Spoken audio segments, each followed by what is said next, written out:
আসসালামু আলাইকুম।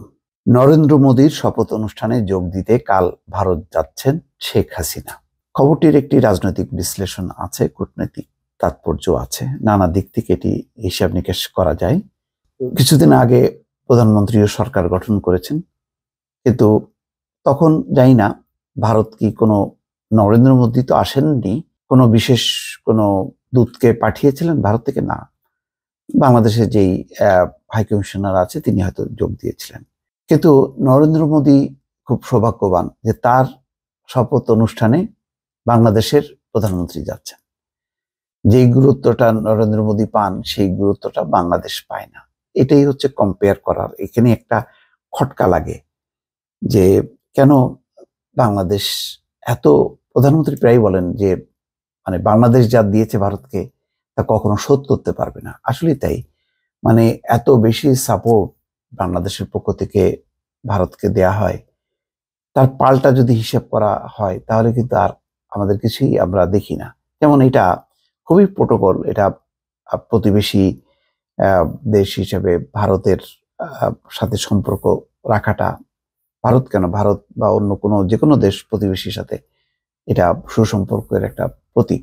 সরকারে যেই আসবে তাকে শুভেচ্ছা জানানো, তার সাথে দ্রুত সম্পর্ক স্থাপন করা, আমাদের আঞ্চলিক বাণিজ্যিক নানান স্বার্থের ব্যাপার আছে সেগুলোকে রক্ষা করা, আরো সম্প্রসারিত করা। এই জন্য এই প্রোটোকলগুলো ভালো, কিন্তু আমরা বঞ্চিত হই। তখনই আর কি এই প্রশ্নটা আসছে যে কেন, মানে মোদির শপথ অনুষ্ঠানে কেন যেতে হবে? মোদি এবার যত দুর্বল সরকারই হোক না কেন, শরিকদের উপর নির্ভর করে তাকে সরকার গঠন করতে হোক না কেন, সেটা অন্য রাজনৈতিক বিতর্ক। সেই দুর্বল সরকার হলেও সেখানে একটা গণতন্ত্রের একটা মানে জাগরণ তৈরি হয়েছে, এটা একটা আশাব্যঞ্জক দিক।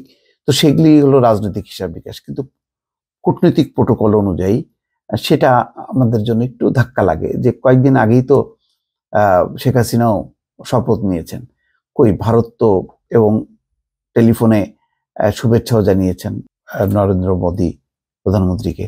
তখনও তো প্রধানমন্ত্রী, জানি না ওনাকে আমন্ত্রণ জানিয়েছেন কিনা, কিন্তু মোদী আমন্ত্রণ জানিয়েছেন এবং শেখ হাসিনা যাচ্ছে, এবং প্রথম তার নির্বাচনের পর বাংলাদেশের দিক থেকে প্রথম সফরটাই হয়ে যাচ্ছে ভারত। এরপরে হয়তো চীনে যাবে, এমনি তো একটা টানাপোড়েন তো আছেই। তো সেই কাজটা হয়তো প্রধানমন্ত্রী এগিয়ে রাখলেন, সেটা একটা হিসাব হতে পারে। আর একটা হিসাব হলো যে নরেন্দ্র মোদী বিগত 15 বছর ধরে আওয়ামী লীগ সরকারকে ক্ষমতায় রাখতে তার পাশে যেভাবে অকুণ্ঠ সমর্থন দিয়ে গেছে, সেটাও একটা কৃতজ্ঞতা। ফলে এখন নরেন্দ্র মোদী যতই দুর্বল সরকারের প্রতিনিধিত্ব করুক না কেন, এটা প্রধানমন্ত্রীর দিক থেকে বা সরকারের দিক থেকে হয়তো একটু তাকে করা যে না, যে কোনো অবস্থায় আমরা আছি, এরকম একটা মেসেজ দেয়া, যাতে ভারতের সাথে সম্পর্কটা আরো নিবিড় হয়, এবং ভারতের কাছ থেকে অন্তত তিস্তার পানি বন্টন চুক্তি, সীমান্তে হত্যা বন্ধ, এই বিষয়গুলো যাতে ত্বরান্বিত করা যায় সেই জায়গাটাও একটা খোলা থাকলো। রাজনৈতিক সমর্থন প্লাস হচ্ছে আঞ্চলিক কিছু স্বার্থ সংশ্লিষ্ট বিষয় গুলো আদায় করা, সেসব কারণে হয়তো হতে পারে। তবে এটা একটা ধাক্কা তো লাগবেই যে মোদীর শপথ অনুষ্ঠানে যান প্রধানমন্ত্রী শেখ হাসিনা। শেখ হাসিনার শপথ অনুষ্ঠানে তো ভারতের, মোদী তো দূরে থাক, ভারতের গুরুত্বপূর্ণ কোনো মন্ত্রীকে পাঠানো হয়েছে সেই তথ্য কিন্তু আমাদের রেকর্ডে নেই। তো সেই কারণেই একটু খটকা লাগে যে আমরা কেন বারবার এত বেশি জেস্চার দেখাই, এত বেশি প্রোটোকলের রীতিনীতির মধ্য দিয়ে আমরা একটা আনুগত্য প্রকাশ করি, সেই বিপরীত দিক থেকে তো আমরা কিছু পাই না। সেই কারণেই প্রশ্নগুলো আসতে পারে। তারপরেও এটি শুরু থেকেই ভারতের সাথে নতুন সরকার গঠন হবে, তার সাথে একটা সুসম্পর্ক গড়ে তোলা, প্রধানমন্ত্রী নিশ্চয়ই যাবেন, মোদির সঙ্গে দেখা হবে, অন্যান্য মন্ত্রীদের সঙ্গেও কথা হবে।